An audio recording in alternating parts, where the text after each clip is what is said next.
mapansin at maintindihan. Kahit sino ka man ay dapat na malaman na dito sa mundo ikaw ay tulog lang. Kahit na ang araw sa kalangitan, siya ay tulog lamang sa kalawakan.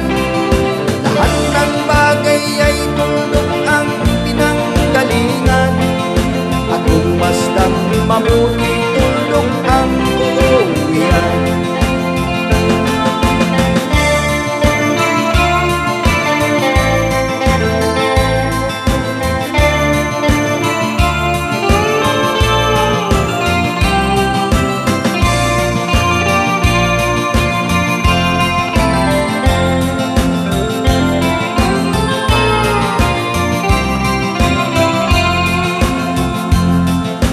Tingnan mong mabuti ang sangkatauhan.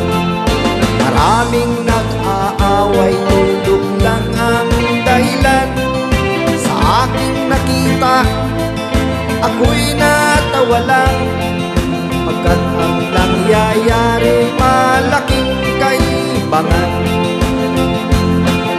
Kaya wala kang dapat na pagmayabang, na ika'y mautak at maraming alam.